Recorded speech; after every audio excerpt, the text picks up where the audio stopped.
السلام علیکم ورحمۃ اللہ وبرکاتہ۔ تمام تعریفیں رب تعالیٰ جل شانہ کے لیے ہیں، جس نے ہمیں پیدا کیا، جو ہماری تمام ضرورتوں کو پورا فرما رہے ہیں۔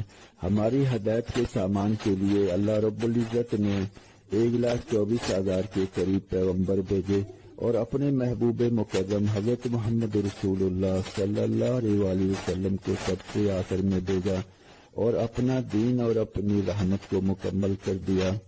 لاکھوں کروڑوں اربوں خربوں درود و سلام علی محمد وعلی آلہ وصحابہ وبارک وسلم۔ آج ہماری گفتگو کا موضوع ہے سورہ فاتحہ کی اہمیت اور فضیلت۔ مسند احمد اور فتح الربانی جلد 18 صفحہ 65 پر حضرت ابی بن کعب رضی اللہ عنہ سے روایت ہے، رسول مکرم صلی اللہ علیہ وسلم نے مجھ سے ارشاد فرمایا، تم نماز کے شروع میں کیا پڑھتے ہو؟ حضرت کعب رضی اللہ عنہ فرماتے ہیں، میں نے عرض کیا کہ سورہ فاتحہ پڑھتا ہوں۔ نبی مکرم صلی اللہ علیہ وسلم نے ارشاد فرمایا، قسم ہے اس ذات کی جس کے قبضہ میں میری جان ہے، اللہ تعالی جل شانہ نے نہ تورات، نہ انجیل، نہ زبور اور نہ باقی قرآن پاک میں اس جیسی کوئی صورت اتاری ہے۔ یہی وہ سورہ فاتحہ کی 7 آیتیں ہیں جو ہر نماز کی ہر رکعت میں دہرائی جاتی ہیں۔ سورہ فاتحہ کی ہر آیت کے جو فضیلت اور اس کا مقصد ہے، اس سلسلے میں مسلم شریف حدیث نمبر 878 حضرت ابو ہریرہ رضی اللہ عنہ فرماتے ہیں، میں نے نبی مکرم صلی اللہ علیہ وسلم کو ایک حدیث قدسی میں رب تعالی جل شانہ کا یہ ارشاد نقل فرماتے ہوئے سنا، میں نے سورہ فاتحہ کو اپنے اور اپنے بندے کے درمیان آدھا آدھا تقسیم کر دیا ہے۔ پہلی آدھی صورت کا تعلق مجھ سے ہے، دوسری آدھی صورت کا تعلق میرے بندے سے ہے، اور میرے بندے کو وہ ملے گا جو وہ مانگے گا۔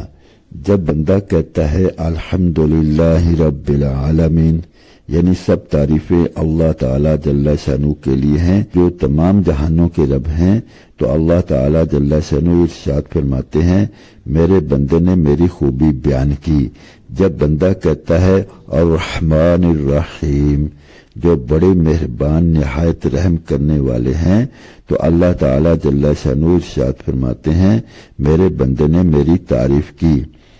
جب بندہ کہتا ہے مالک یوم الدین، جو جزا اور سزا کے دن کا مالک ہے، تو اللہ تعالی جل شانہ ارشاد فرماتے ہیں، میرے بندے نے میری بڑائی بیان کی۔ جب بندہ کہتا ہے ایاک نعبد و ایاک نستعین، ہم آپ ہی کی عبادت کرتے ہیں اور آپ ہی سے مدد مانگتے ہیں، تو اللہ تعالی جل شانہ فرماتے ہیں، یہ میرے اور میرے بندے کے درمیان ہے، یعنی عبادت کرنا میرے لیے ہے اور مدد مانگنا بندے کی ضرورت ہے، اور میرا بندہ جو مانگے گا وہ اسے دیا جائے گا۔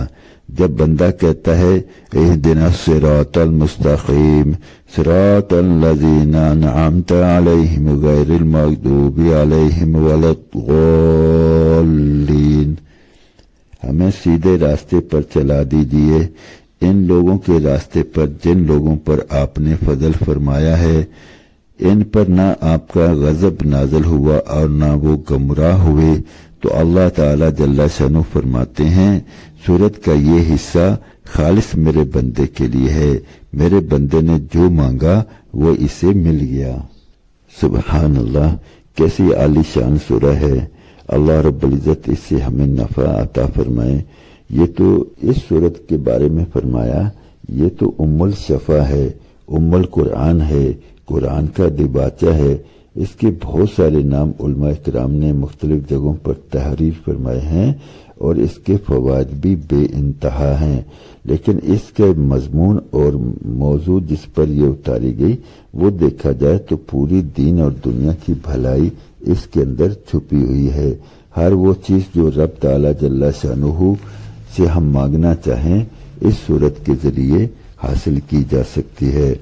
اللہ رب العزت نے اتنا بڑا خزانہ عطا فرمایا کہ نہ تو اس جیسی کوئی صورت، اس جیسی کوئی آیات تورات میں ہے، نہ زبور میں ہے، نہ انجیل میں، یہاں تک فرمایا کہ بقیہ قرآن پاک میں بھی اس جیسی کوئی سورہ نازل نہیں ہوئی۔ اللہ رب العزت مجھے آپ کو اور ہم سب کو اس سے نفع اٹھانے کی توفیق عطا فرمائے اور ہمارے لیے اس کو نفع مند بنا دیں۔ اس کے لیے بھائی اس کے مطابق اپنے ایمان کو بنانا، اعمال کو بنانا، دوسروں کو نیکی کی طرف بلانا، اور اللہ رب العزت اور پیارے نبی محمد کریم رؤوف الرحیم صلی اللہ علیہ وآلہ وسلم کی کامل پیروی کرنا بھی، اور دوسروں کو پیروی کے لیے تیار بھی کرنا۔ تو اب تک کے لیے اتنا ہی، انشاءاللہ ملتے ہیں اگلی ویڈیو میں، تب تک کے لیے اللہ حافظ۔ السلام علیکم ورحمۃ اللہ وبرکاتہ۔